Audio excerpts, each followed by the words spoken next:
What's up, everybody? So, I like this hat. Got on my Southeastern hat. The other day, I had on Xavier University. um, I'm back at it again. My name Keytron.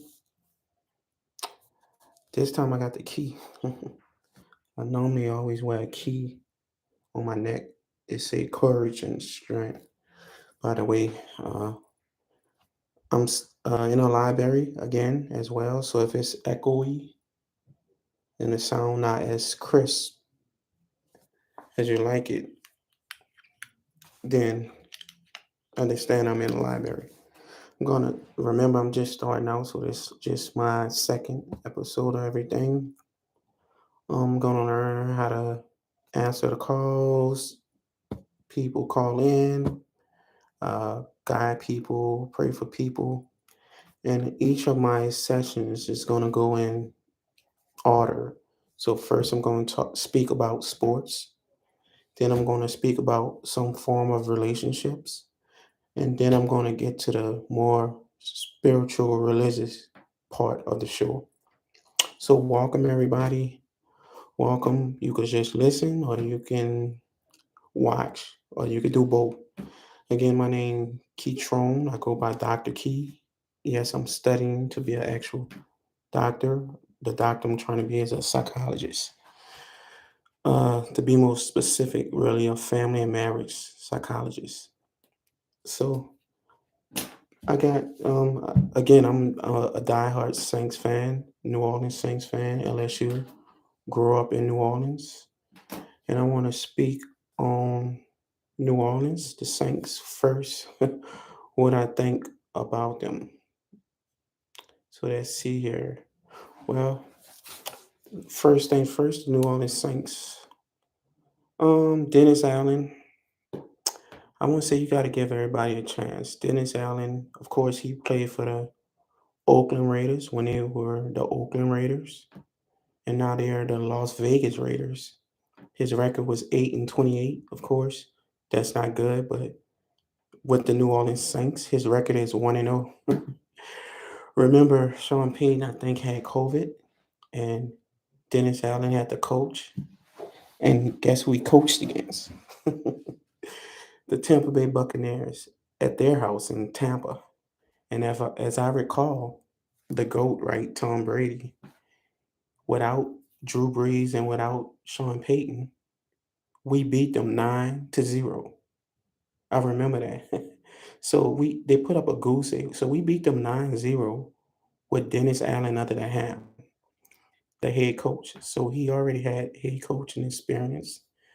And he been with the Saints for many years, probably 15 plus years.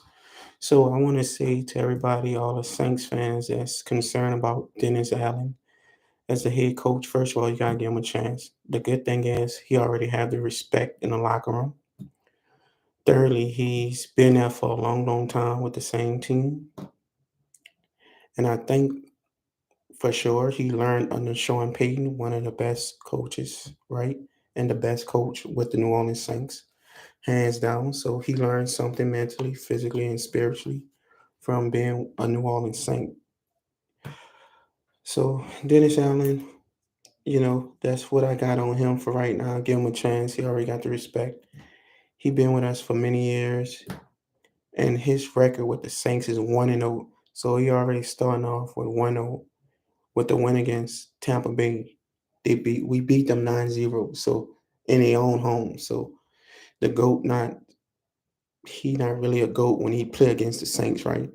We beat them 4 games and he got us one time in the playoffs, and that was a huge game, but we beat them 4-1, and we should have won that game. We was up 10-0, if I recall. Yeah, I remember that. We was up 10-0, and we had Drew Brees and Sean Payton, right? And somehow, Sean Payton get too cute and cocky, and sometimes, and Drew Brees also get too cocky. So I remember Drew Brees throwing, I forget who the fullback was, but I remember Drew Brees. I can't get this image out of my head when Drew Brees threw the ball in double coverage to a fullback.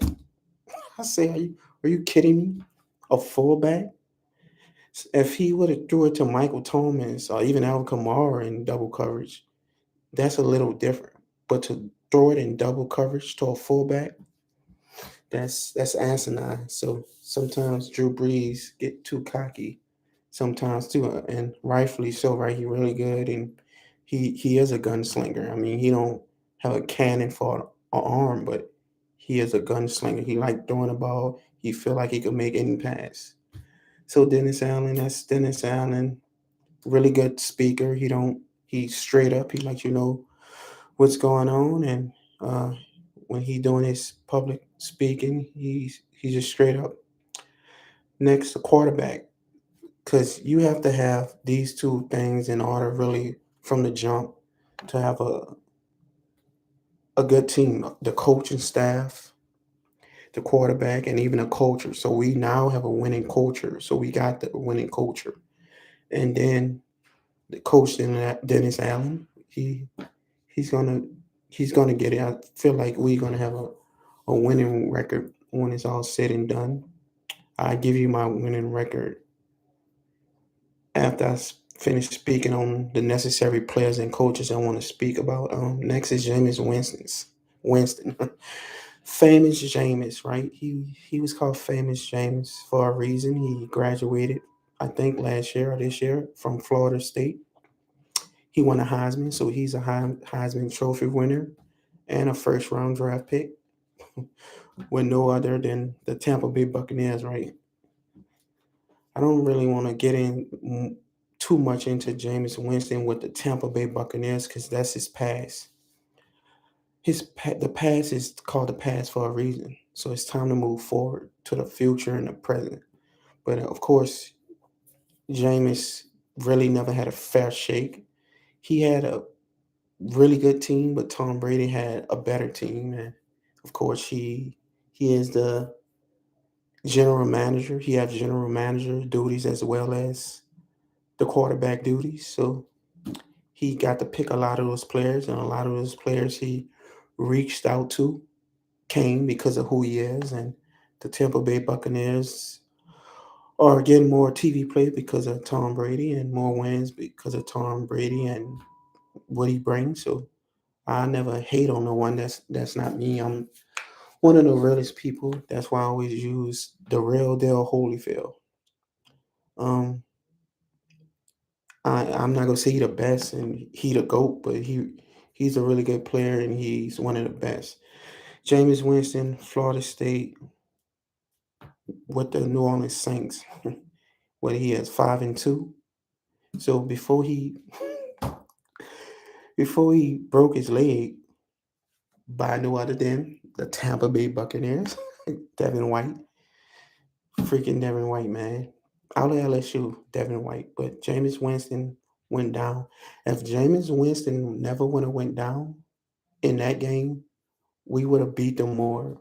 I would have say we would have put up maybe a 40 burger on them because we beat them with a backup. I think we beat them with Taysom Hill, Trevor Simeon, out of all people.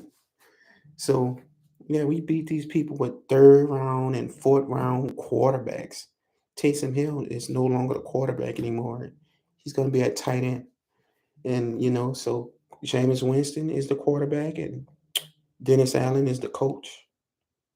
James Winston. I want to speak more on James Winston personal life because when I first heard about James Winston, I said, for his skills and his talent and his arm talent, I was like, yes, I know. And his leadership, James Winston always had hit one of his strengths was leadership ability, and he always had a leadership mind frame. But off the field, he was immature, and I don't want any immature person on the team, let alone playing quarterback. So when he came here in this atmosphere, this New Orleans culture, a winning culture, and we always give people second chances. So speaking of therapy sessions, New Orleans Saints are a therapy team, right? They come here, and even James Winston said it's the hard New Orleans Saints is Harvard for football quarterbacks. So he learned under Sean Payton and Andrew Brees, and he's going into his third year and 5-2 record. So Dennis Allen 1-0 record, and Jameis Winston, famous Jameis, 5-2, and he also threw 14 touchdowns, and he ran for one, so that's 15 touchdowns and what four interceptions, I think. So the ratio, he always had a not so good ratio. I think once when Tampa Bay he threw 19 touchdowns and 11 interceptions. So they always get on Jameis for his turnovers, but most of those, half of those, when his fault. You know, when you down, you're not running the ball. You gotta throw the ball because the time running. So if you keep running, the time run out quicker. But if you throw the ball, then it's more quicker and faster pace when you could get downfield and score a touchdown. So they always was in bad positions. So Jameis again, he changed his attitude. He grew as a man. He got married. He graduated from Florida State. He had kids. He got LASIK, in which I want to do. I'm tired of wearing these silly glasses. Not that they look stupid on me. I'm just tired of cleaning them, wiping them off. And it's like my fifth pair, a couple of pair I sat on and broke. Whoever wear glasses understand what I'm going through. So, like Jameis, one day I want to get LASIK. So, he been a really good father figure and a really good team player, dancing and learning and being humble in his speeches as well. And also signing autographs and a fan favorite right now as well. So he signed a 2-year contract, 28 million for 2 years. So we have James under contract for 2 years. Next person I want to talk about is Trevor Penning, the rookie. Oh man, the rookie, Northwestern, I think. He had this attitude and dirty, physical, mauler attitude, in which I like. But I guess it got caught up with him in practice. I mean, he fought for three, got in a little scuffle with three players already, and finally he got kicked out. Him and what JT Gray. So that Mauler attitude is consistent and is well needed, but he have to learn how to control it. Like in games, I don't think they're gonna let him, especially with the Saints. You know how the referees hate the Saints, and Roger Goodell hate the Saints. So he can't continue to like he could be the mauler, but control that mauler attitude. Like put your hands on, be physical, pancake them. But when a whistle blow, stop. Even when he on the ground, when you pancake him, Mr. Penny, Trevor Penny, rookie.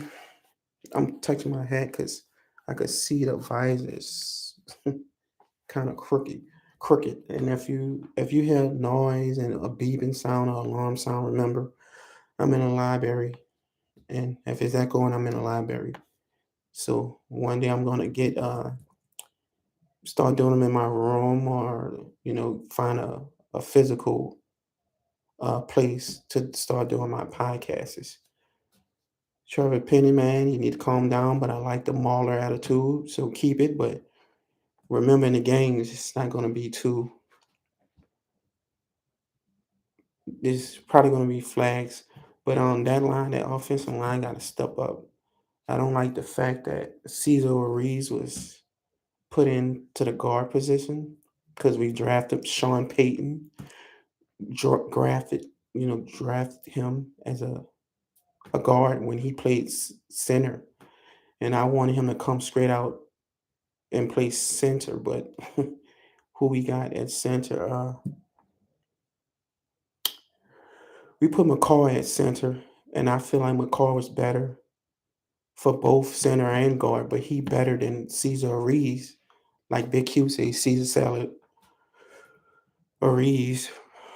Um, he should have started at center, McCoy at guard. But that offensive line got to step up.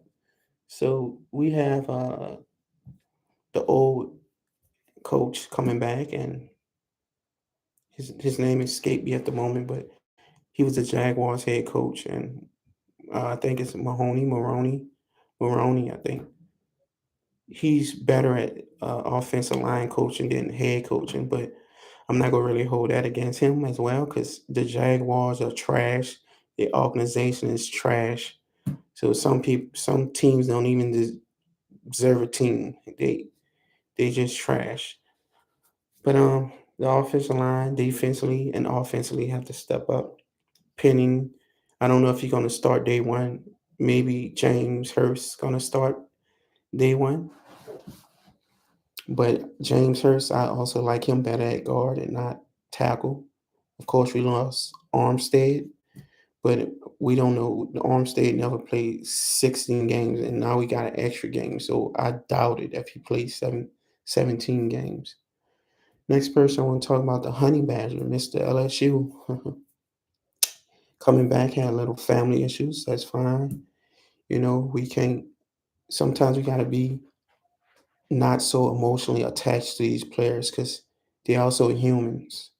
Yes, they're popular, they're celebrities, they make a lot of money, but they're also human. So when something happened, particularly family issues, you don't want to rush anyone back to it because mentally they have to get back and spiritually they have to get back. So he finally got back, I think, a couple of days ago. The Honey Badger, top safety. I think he was a top safety in Madden as well. So I like him better than Marcus Williams because Marcus Williams to me soft and Tyrann Mathieu not soft. He could tackle and he could cover. Marcus Williams have range. He could cover and he got better at tackling, but he to me he just soft. I feel like I don't you can't coach toughness out someone. They gotta have that within them. So Marcus May and Tyrann Mathieu, the Honey Badgers, going to be our safeties. I like that tandem. Both of them are diverse. They can play in the box, out the box. But prefer Honey Badger to play back because I believe he'll better cover safety than Marcus May. And I guess the last one I want to talk about for is the Saints, just for this episode, a day two, second video for me. So Alvin Kamara, with this was in Las Vegas, and I guess he was up 5 o'clock in the morning. And if you didn't get the story yet, this is the crazy part with Alvin Kamara because he was with his crew, I guess a couple of his homies and his girlfriend and a girlfriend, and the guy approached him and he moved his hand, and the guy called his friend ugly. He didn't even call Alvin Kamara ugly, but the guy that he was calling ugly, his girlfriend was beautiful, and guess he tried to holler at his girlfriend, and Alvin Kamara felt some type of way, and I guess they started punching on him, and what make it even worse, they ran behind the guy and started punching, and Alvin Kamara was involved in him and his friends was punching on him, and yeah. So anyway, that's why he's having these court issues, and it was supposed to be for this month, and they pushed it back again 2 months. So he'll be playing all the way to the end of October. But I have a feeling with my observation with Alvin Kamara, I think he's gonna keep pushing it and play the whole season and get suspended next season because I really feel like everybody have healthy, no COVID, no significant injuries. With Mike Thomas coming back, the Juice, another LSU player, huh? The juice. I can hit it. I can hit it in my mind. The juice is loose. I know we're gonna hit it. The juice is loose. I wrote down some stuff too, on some paper. Some points I'm trying to be organized. So can't wait to hit it. The juice is loose. Also, Alvin Kamara, I feel like he's gonna play all the way to the next season and get suspended in the next season. So for the Saints, that's my recap. Jameis Winston, 5-2. He's going to be good. The starter, Dennis Allen with the Saints, 1-0. and hopefully, hopefully have another winning season this time. I feel like I was ceiling is 13. I was ceiling is 13. Our floor is 10. So 10 or 13 games. So we can win. That's my prediction. We're gonna win 10 to 13 games. The ceiling is 13. The floor is 10. Because we won 9 without Will Lux and Mike T, Kango and Mike, and unhealthy James, and a lot of players we didn't have. And now we have what Chris Olave. Chris Olave gonna start. So we got a lot of players back. So that's really well. Now I'm gonna switch to that was the new era. Dennis Allen, James Winston started a new era, and LSU got a new coach. I remember Les Miles and last coach was Ed Algeron. Again, if you hear noise, I can't really control it. It's a library, and I'm pretty sure they got people for some reason standing right behind me. Anywho, Brian Kelly is the new head coach. Come from the Notre Dame Fighting Irish. I think he won one. He won one championship in 2012. It's funny. Every coach we had from my era, Les Miles, Ed Algeron, and Brian Kelly. Well, prior to that, let's see, Nick Saban, huh? Before he went to Miami, then Alabama. So each of those coaches won one championship. Ed, Nick Saban won one, and then Les Miles in 2007 won one, then Ed Angeron won what with Joe Burrow in 2019. So I'm kind of tired, but I'm gonna get this done because I want to. And by the way, doing these videos is therapeutic for me. So I don't only want to just help people and pray, talk about sports, give everybody some good feedback, but this actually helping me doing videos. So that's a good thing. But this one out the contrast between LSU and Saints. Man, we Sean Payton won a lot of games, and as a LSU, we win lots and lots of games, and the championships don't come. I don't listen. If the main objective is to win a Super Bowl, the main objective with LSU is to win a championship. I mean, it's good to have winning seasons and a lot of records, but if I have to select a pick which one I would like, I'd rather have a okay season and win the Super Bowls. I mean, of course, it's the best thing you could do is have a winning record and win a Super Bowl, but all these wins and the Saints with Sean Payton era 16 years, we only have one Super Bowl. So, people, I talk about emotional attachments. People are attached to Sean Payton because he attached to that one Super Bowl. If Sean Payton had all these wins with no Super Bowl, you guys wouldn't be treating him like that. And matter of fact, he probably would have got fired long ago. Maybe, maybe not, because he winning. But you guys wouldn't be attached. I'm talking about these Saints fans, these wishy-washy Saints fans, these emotional Saints fans don't want to critique no one. Sean Payton was here 16 years with Drew Brees, and they only won 16 years. They only won one Super Bowl. Let that sink in. 16 years, one Super Bowl, winning, win. But where's the Super Bowls? The Patriots, if we go by the era with Sean Payton, I believe the Saints had better records than them, winning wise. But who cares when they win in the Super Bowl, right? Even though I feel like a lot of it was cheated with Tom Brady and the Patriots, in Foxborough. But that's another story, another time. So, new coach Brian Kelly, fighting Irish. I like that for some reason. I do, because LSU always have the talent, but they never have the coaching or the quarterback.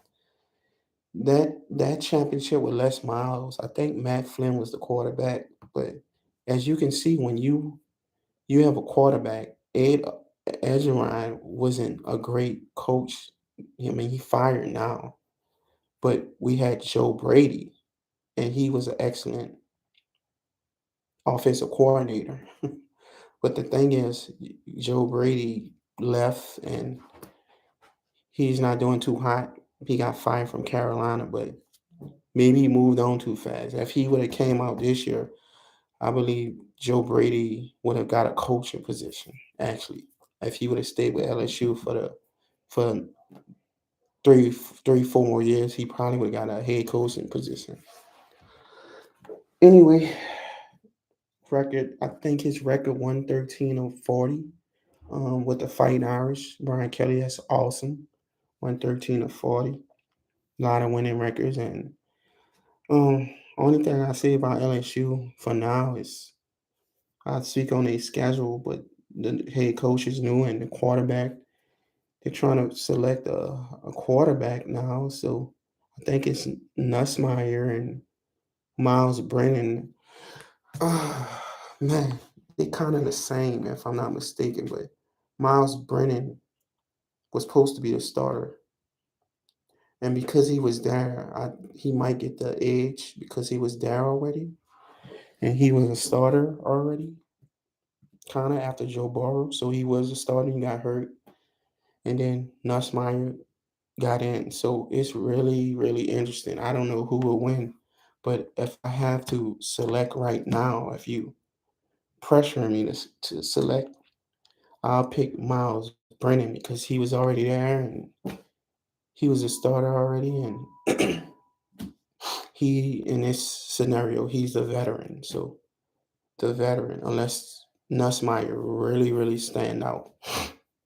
So on the side of me, I got my computer in a split screen. So that's another thing to help me right here. So it's a split screen, and let's see here. One, two. So this the schedule. Florida State 6:30 Superdome. Man, we have an interesting schedule.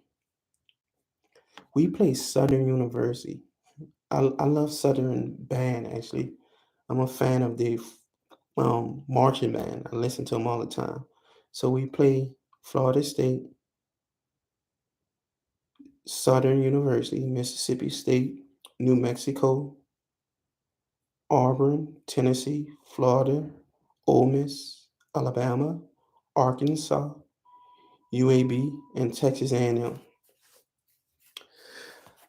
I'll just quickly go down and maybe I'll put more emphasis on this next time, like give you who's going to win and give you more of the reasons why. But I'll do a quick review, like who's going to win down the schedule. So, Florida State, we play in the Superdome or the Caesars Superdome. I'm going to say win against Florida State because it's in the Superdome. We're going to be turned up, and we also have a new coach, and I feel like we'll be more prepared with the talent we have. Southern University, I love them. I know all these games is really about money because it's no way I don't see Southern. Man, you know what? I mean, last year I forget what team it was. Jackson State, maybe. It was a HBCU put up a fight against. I think it was Oklahoma last year, but anyway, maybe Southern will put up a fight and shock us, but that's a W to me. Mississippi State, a W. New Mexico, W. That's 4-0, by the way. Auburn. Auburn, I'm going to put a loss. Tennessee, win. Florida. At Florida. Put another loss. Ole Miss, win. Alabama. Where's that? Versus Alabama. That's at Alabama. I'm gonna put a win. We always struggle with Alabama, man. It's like I've seen the most talented LSU teams play against Alabama, and Patrick Peterson, the Honey Badger, Juice. Anyway, for some reason besides the era of Joe Burrow, every time they play, they be, I mean, bucked up, they be amped up, and they be ready to fight, and you could see and they play. But when you get to Alabama, it seems like they scared. I don't know why they don't play the same way. It don't matter who the coach or what team they play, they always act scared. Anywho, I still put them on win because Brian Kelly alone, and we know why he came here. Not only to win, but to beat Nick Saban and to beat Alabama. So win, Arkansas win, UAB win, Texas A&M at Texas A&M. I think Texas A&M gonna get the win finally. We always beat them. We beat them every year, and they move in the south with us. So now, by the way, Texas A&M is now in the SEC. So I could see us. How many games we know? We went 1, 2, 3, 4, 5, 6, 7, 8, 9, 10, 11, 12. Out of 12 games, we might lose 3. So 12 games.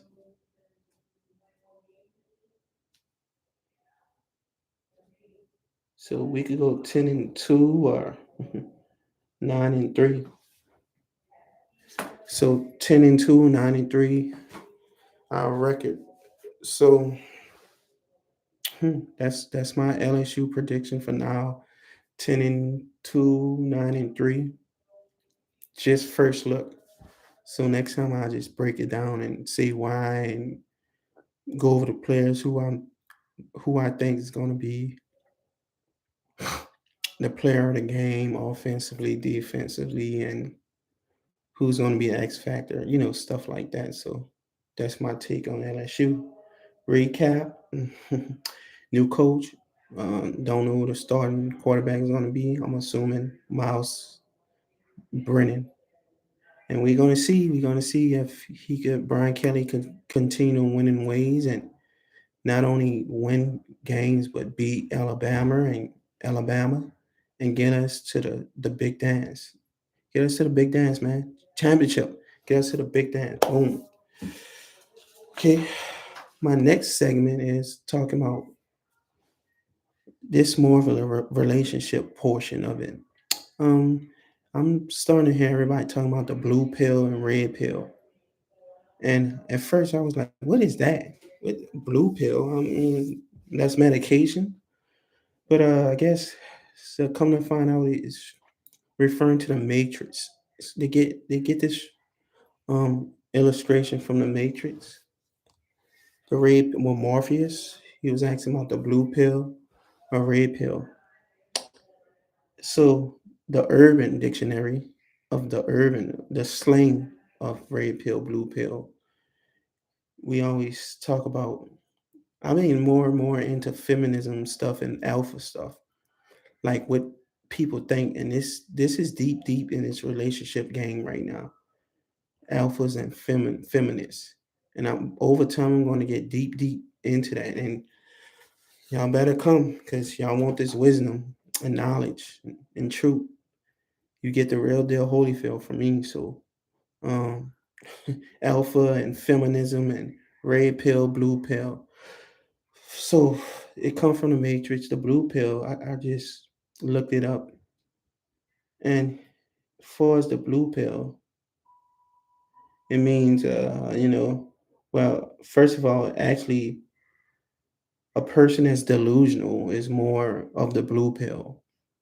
And actually being delusional is a mental disorder.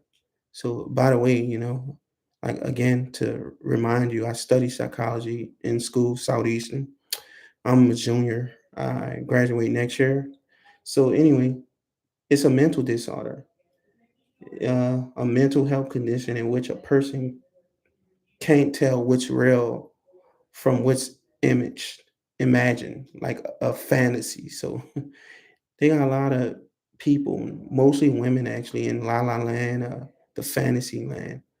I don't know why, still to this day, the Disney stuff, women with these want to be princesses, Little girls want to be princesses and waiting on a knight in shiny armor and all that foolishness. Ain't no knight in shiny armor. Ain't no Prince Charming or whatever you want to say. So the blue pill is someone mainly who's delusional and don't want to face reality. They want to stay in a delusion because it's comfortable there and it's something they want and not what they need. So you're going to get everything from me that you need. I'm not going to give you no feel good Kool Aid. I'm not going to tell you what you want to hear. I'm going to tell you what you need to hear. If you don't like that, simply don't come on the show. But I'm willing to speak to anyone. And if you disagree, that's fine. If you agree, that's fine. But just be respectful. The red pill is more of a choice between the willingness to learn a potentially unsettling or life changing truth by taking a red pill.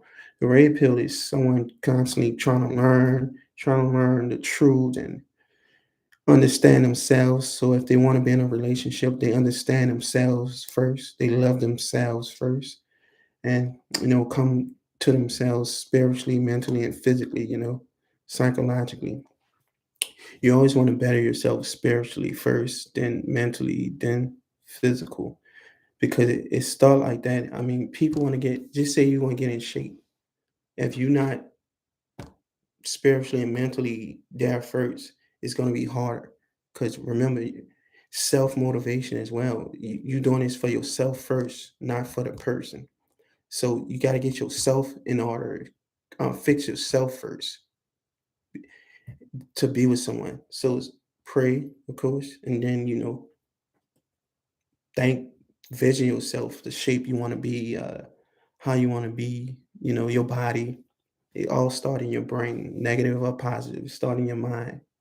So the red pill is more someone seeking truth and bettering themselves. And so when it comes to relationship, you better yourself first. You before you want to be with your significant other or meaningful relationship or marriage. So yeah, this red pill thing and feminism, and being an alpha. So alpha men more of the red pill, right? We take charge of things, and you know, we always have to practice self control, and I'm still learning some alpha ways. I was raised by women, uh, grew up with no father figure, but the women in my family, I wouldn't say they was considered alpha women as strong black women in a negative sense. They were strong black women in a feminine sense, meaning my grandmother, my mother, and my aunt. You know, they was all tough, but tough in a womanly way, a feminine way, meaning they always cooked, they always told the truth. I mean, they have their ways, of course, but they always cooked. They always was dressing like females and acting like females, acting like women. Never tried to be a man because they knew they was women. But yeah, they raised me. I was raised by women, so a lot of my ways, some of them could be more masculine instead of feminine. But yeah, the blue pill. Well, blue pill represent what beta, blue for beta, right? A beta male would let someone run over them. So if they get in a relationship, they'll let somebody run over them. They don't know how to be a leader. They don't know how to be a man, particularly a man of God. So yeah, I'm still learning that as well, how to be a man that's an alpha, a man of God that's an alpha. Because, oh man, you want to be with someone, you should work on yourself. You don't want to be with someone with a whole bunch of problems and they have a whole bunch of problems and the relationship not gonna last. Or you forget the relationship, you're not gonna make it to a marriage. Marry anyone, it's gonna be cut short because you're not prepared. You gotta prepare yourself to be a leader. If you're a man, you're the leader. If you give it a woman as an alpha male, She's under your leadership. You have to lead her. You know, you have to lead her. You have to love her. So the red pill comes from the matrix, and the blue pill. And in the matrix, I feel like actually here I had this pulled up because I didn't particularly understand what it actually meant, like the matrix, what it meant. I know what red pill, pill mean in modern times with relationships, and blue being beta and red being alpha.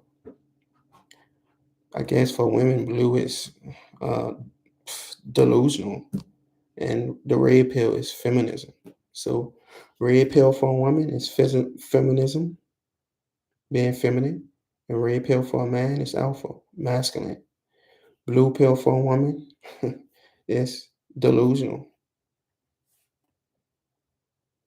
Blue pill for a man, beta. You're a beta male. You'll let somebody run over you if you get in a relationship.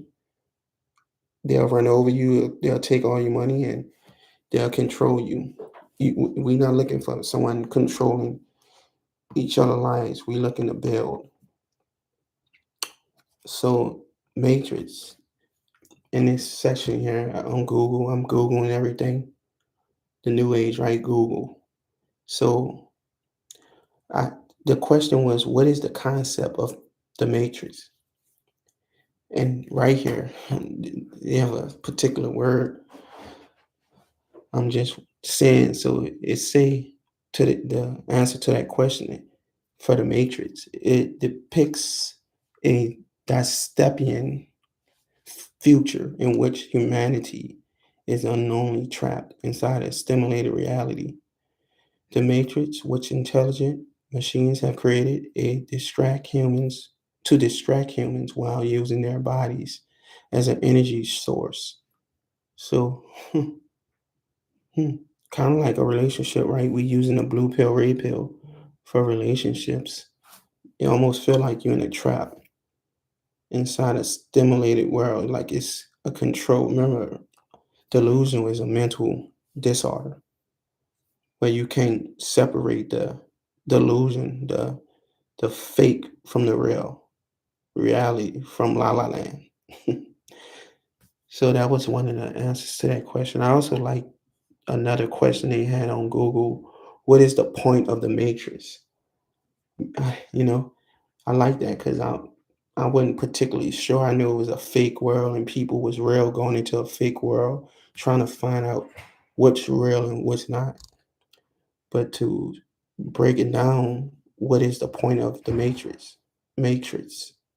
The machines had to find a way to blind themselves to their truth in order to understand humans. Neo's only purpose in the Matrix is to help the machines evolve, to not become dinosaurs. Now that you understand the Matrix, let's talk about the machine world. It's funny. So, they had to blind themselves in order to understand humans. Kind of like the aliens trying to understand us, right? So anyway, maybe they was blind to the truth. They blind themselves. But anyway, some people are so delusional they blind themselves from the truth because they don't want the truth. You know what truth mean? And we talking about red pill, blue pill in relationships.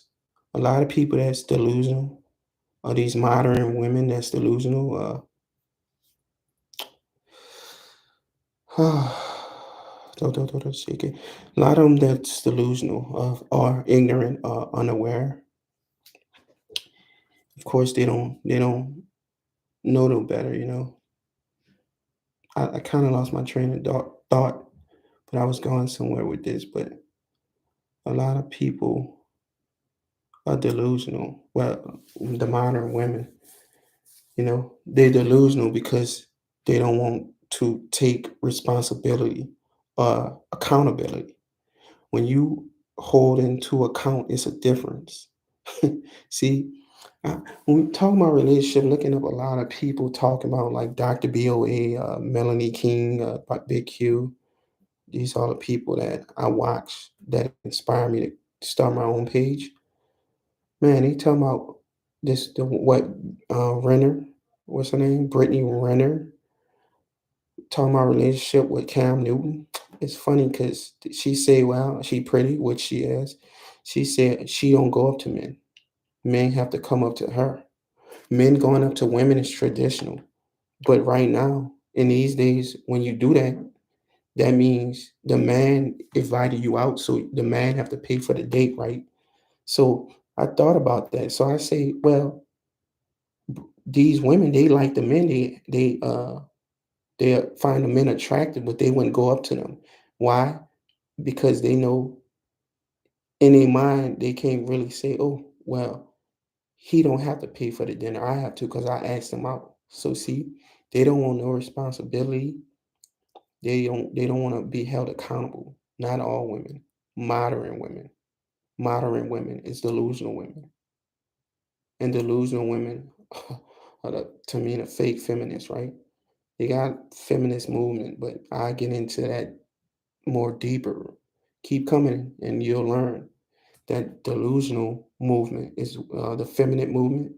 I call it the Jezebel movement. And I get into that another time. But anyway, recap this one. Blue pill is beta for male. For women, it's delusional. Red pill alpha for male. Feminist for women. And the blue pill, you living in la la land. Red pill, you want to know the truth and you become more aware of life and yourself. And if you want a relationship, as far as a marriage, red pill all the way. Because you must learn to respect yourself, love yourself, and spiritually feed yourself, to become a better person so you could be with someone. My next segment, so that was sports, relationships, church. So my last thing I want to talk about is church. Oh man, let's talk about church in America. And everything I'm doing is really based on American, the Western culture. So football is American. That's American football. Relationship status, I'm just going to refer to the women in America, the modern women in America. And there's going to come a new thing, by the way. Feminist is a new sexy. Remember I said that. I know y'all going to use that, but that comes from Dr. Key first. Feminist is the new sexy. Okay, and then I want to talk about American churches. My last thing, last but not least. Churches today in America. I had looked up some scriptures really on the verge of we talking about leadership, man being the authority figure and a leader over his wife in a marriage. So let's keep it relationship, but through a spiritual perspective, right? So I looked up again on Google, and you could go on here too. It's like a Bible on Google, a web Bible. I have my own personal Bible right here. This the New King James Version. Of course, they got many versions. Normally, I read the King James Version, but this one is the, let's see here, New King James Version. I like this. It's a nice book, and I got them in the big words because I want to sometimes take out my glasses and read, and when the words are big, I can see them. Anyway, some of the scriptures to back up what I'm saying from a spiritual point of view for as leadership, husbands and wives. This one actually a short scripture, but I love it because it breaks it down perfectly. So the first one is First Corinthians, uh, verse 11, chapter 3. I'm sorry, First Corinthians chapter 11, verse 3. It say, and it's all these verses coming from the English Standard Version. Actually, I think I could change it, but I keep it English Standard. First Corinthians chapter 11, verse 3, it says, "But I want you to understand that the head of every man is Christ." That's Jesus. And the head of a wife is her husband. And the head of Christ is God. So speaking of divine order and relationships, so the divine order is, but I want you to understand that the head of every man, so Jesus is over every human, the head of a wife. So if you're a husband and you got a wife, you are the head. The head of a wife is her husband, and the head of Christ is God. So God is over Jesus, the Father. So Jesus over everybody, husbands over wives, and God over Jesus. So that was First Corinthians chapter 11, verse 3. We always talk about leaderships and relationships in leadership. So a man is the leader in the relationship of the marriage. Feminist is submission is part of feminism. So it said right here from a spiritual point of view. Some people not Christian, some people don't believe in God at all. Fine, but I'm reading from who I am, my Christian walk, and from the Bible. So I'm not making this up. This truth. So it's only when you get on this camera anyway, it's only three things you could speak: your opinion, facts, or truth. Right now, I'm speaking truth from the Bible, straight from the Bible. And the second verse I want to read is pretty interesting to me. I don't really know how to digest it, the first part of it. But anyway, the man should be the leader. The woman is under the authority of the man. And men, when I say under authority, I don't mean she's supposed to do everything you tell her to do. You're not her master. You're her husband. Jesus, God is the master of us all. So yes, you sure hear her out, but ultimately, at the end of the day, the man is the head of household. The man is the leader. The man is the authority figure. Hmm. This second verse short as well. I don't technically understand the first part per se, but it's First Timothy chapter 2, verse 12. First Timothy chapter 2, verse 12. I do not permit a woman to teach or to exercise authority over a man. Rather, she is to remain quiet. Hmm. The first part, I do not permit a woman to teach or exercise authority over a man. I don't get that part. So I'm not going to speak on that part. But the other part of this, rather she is to remain quiet, meaning that don't mean she don't talk. That don't mean she can't talk at all. That means it say exercise authority or teaching. So when a man is teaching, the woman should just be quiet and listen. How can you have a conversation if no one listening? That means both parties are talking. So if you're in a relationship and you trying to hold a conversation and people nagging, both of y'all talking, who listening? So here, the man is the leader.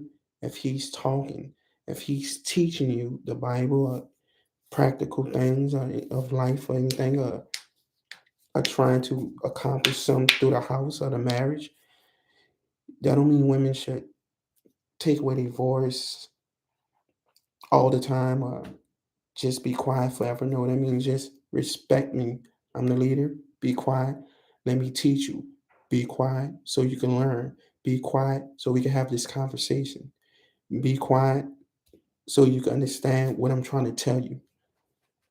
That don't mean talk, talk, talk, talk, talk, nag, nag, nag, nag, nag, disrespect, curse somebody out. No, your husband is the authority figure and the leader.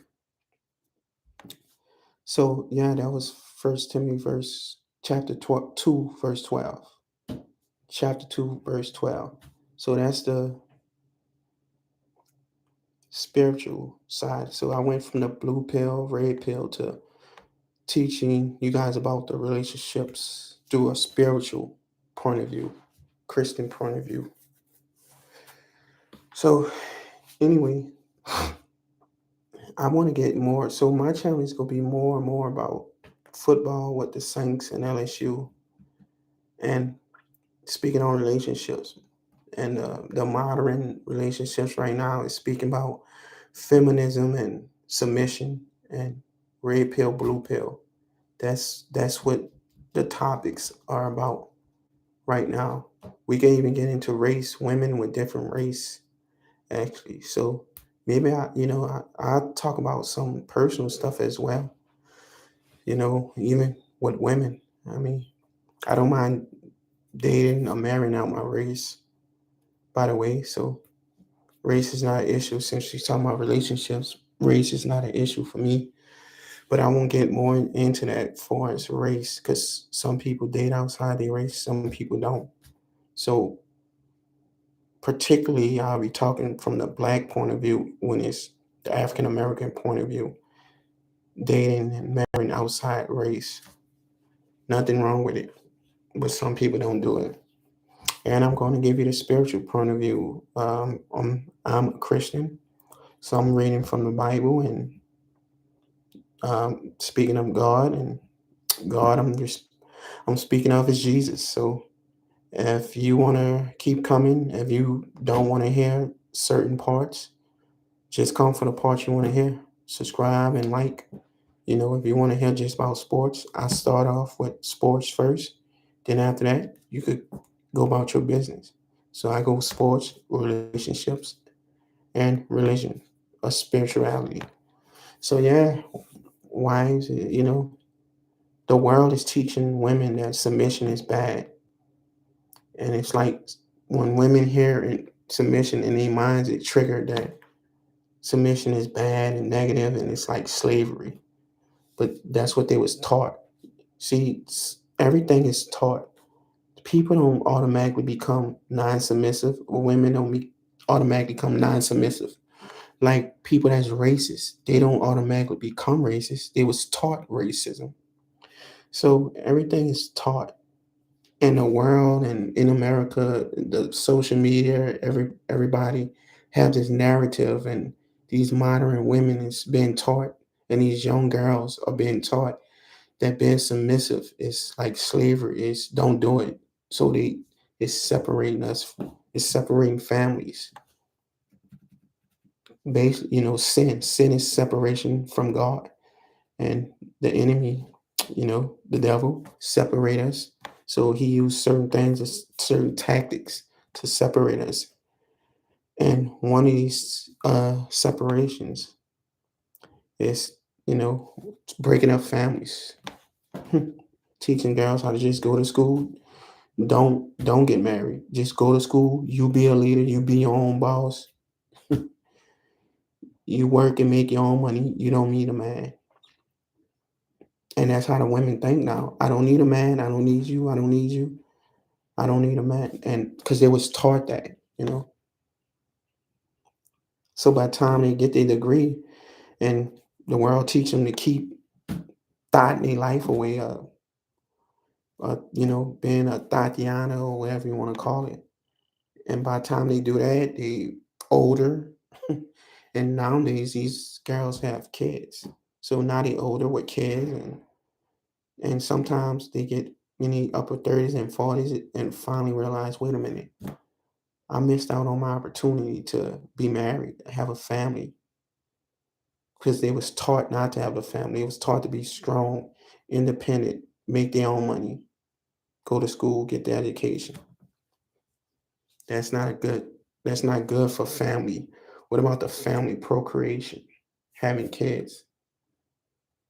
You think when I die, everybody let's talk about millionaires and billionaires. You think they don't want to leave a legacy behind? Your pride and joy, besides God, is your family.